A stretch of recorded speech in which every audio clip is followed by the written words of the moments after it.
Monsieur le Alors, Président, on va pas refaire la tribune de l'Assemblée. non, on va pas refaire la tribune de l'Assemblée, c'est pour ça que je Vous y siégez désormais.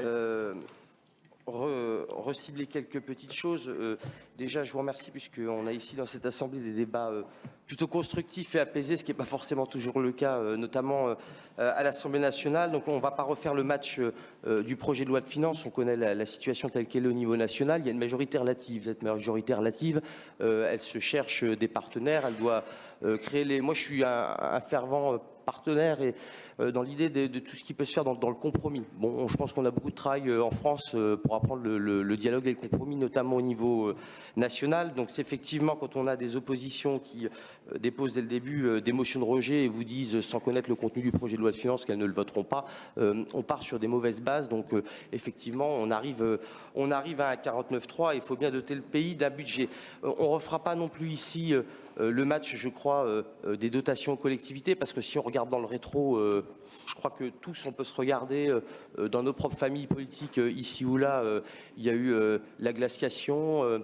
Enfin voilà, on a connu toutes les périodes et je me réjouis que depuis 5 ans, il y ait eu une stabilisation des dotations aux collectivités. C'est certes jamais assez, on en convient, mais je peux noter que la DGF, elle va progresser légèrement de 320 millions d'euros.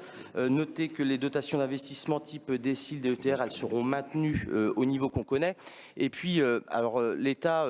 on critique l'État quand il ne fait rien, on le critique quand il soutient trop les populations. Il y a eu quand même quelque chose qui est, on connaît dans le contexte géopolitique et national, à la fois ce qui se passe en Ukraine, la crise énergétique. On est tous contents ici de bénéficier du bouclier énergétique tarifaire. Peut-être qu'on l'oublie, mais peut-être qu'il faudrait qu'en dessous de notre facture d'électricité, on nous mette en gros en rouge, l'État vous subventionne 2 ou 3 fois votre facture mensuelle. Donc voilà, ça peut être un sujet. 80% des communes de France qui bénéficient d'un filet de sécurité. Alors j'ai bien entendu que dans celle-ci, il y a un certain nombre de collectivités qui sont impactées. Donc je crois que Bercy et le gouvernement cherchent des solutions, vous le savez. Donc voilà, on a tous ces sujets-là bien en tête. Ce n'est pas une situation évidente, il va falloir s'accrocher. Donc voilà, je voulais répondre un peu sur ces points-là. Rappeler quand même que même si la situation n'est pas satisfaisante pour tous, l'inflation, elle est quand même la plus faible d'Europe. Donc c'est quand même qu'il y a des leviers qui ont été mis en place. Donc on peut se réjouir d'être qu'à 6% d'inflation quand d'autres pays sont à 15%, 18%, 20%. Et puis regardez aussi la situation en Allemagne. Hein, on vantait les Allemands pendant longtemps et puis aujourd'hui ils sont quand même dans une situation un peu complexe. Je voudrais brièvement revenir sur 2 points.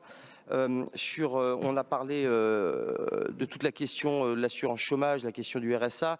Moi, je pense que c'est intéressant qu'on soit un territoire d'expérimentation sur ces questions-là. Je crois que d'ailleurs, au niveau de Pôle emploi, ils sont partants sur les expérimentations. Je pense que ça peut être une bonne chose. Il ne faut pas qu'on parte avec des a priori. Ça peut être quelque chose de bien. Et puis, voilà, pour terminer sur la fiscalité, peut-être que on pourra revenir à une réflexion sur une refonte totale de la fiscalité. En tout cas, moi, je ne souhaite pas faire ici le jeu d'un ping-pong permanent entre qu'est-ce qui peut se passer au niveau national. C'était aussi le message que je souhaitais vous faire passer. C'est plutôt qu'on puisse travailler ensemble pour être un relais. Moi, j'ai dénoncé à titre personnel le fait qu'il manquait d'élus locaux dans l'Assemblée précédente. Je constate qu'il y a plus d'élus locaux et on est un certain nombre à avoir pris nos responsabilités. Moi, je prends mes responsabilités. C'est pas simple. J'aurais pu me cacher et puis finalement pas rester siégé dans une collectivité locale. J'ai fait le choix de rester siégé au département parce que ça me paraissait utile pour notre territoire. Donc qu'on puisse aussi ensemble travailler plus en amont sur des amendements ou sur d'autres sujets. En tout cas, je reste à votre disposition. Je vous remercie.